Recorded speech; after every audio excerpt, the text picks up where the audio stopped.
The Garden Where Seasons Met. Mira lived in a small cottage at the end of Willow Lane. Her backyard was large but empty, with dry soil and a few lonely stones scattered around. She always wished she could grow a garden, but nothing ever sprouted no matter how much she watered or cared for the ground. Still, she visited the yard every day, dreaming of flowers, fruits, and tall green trees that whispered in the wind. One evening, while Mira was sitting on the cold soil, she noticed a strange glow beneath one of the stones. She brushed it away and found a tiny glass seed. It looked like a drop of frozen sunlight, shimmering with every color she could imagine. She held it in her palm, and it felt warm, almost alive. Without thinking twice, she dug a small hole and planted it right in the center of the yard. The moment the seed touched the soil, a soft hum filled the air. A ring of light spread across the ground like ripples on water. Mira stepped back, startled but amazed. Slowly, the soil began to move. A small green sprout pushed upward, growing faster than any plant she had ever seen. Within minutes, the sprout became a thin tree,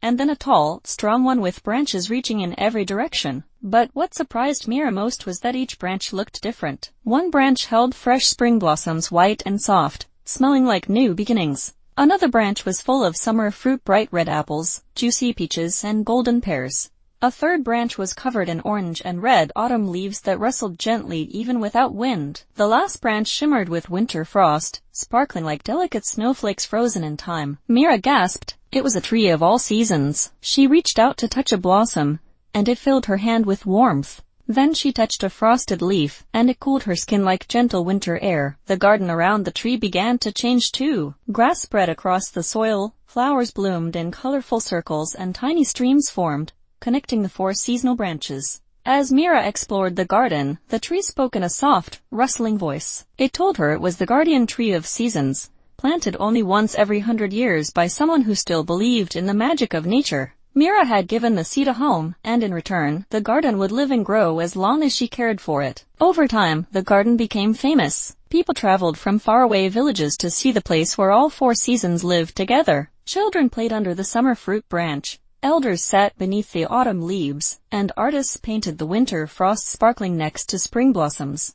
Mira welcomed everyone, happy to share the garden's magic. But the tree had one warning. If people ever stopped treating the garden with respect, the magic would fade. Mira made sure everyone who visited understood this. She taught children to touch the blossoms gently, adults to admire the frost without breaking it, and travelers to take only pictures, not fruit or leaves. Years passed, and Mira grew older, but the garden stayed bright and alive. One night, as she rested under the tree, she heard its voice again. It thanked her for protecting the seasons and told her the garden would remain a symbol of harmony long after she was gone. Mira smiled, knowing she had created a place where time danced in perfect balance. To this day, people say that if you listen closely in the garden, you can hear four different winds, one warm, one cool, one crisp, and one fresh, moving through the branches, carrying the story of the girl who planted a seed and awakened the seasons.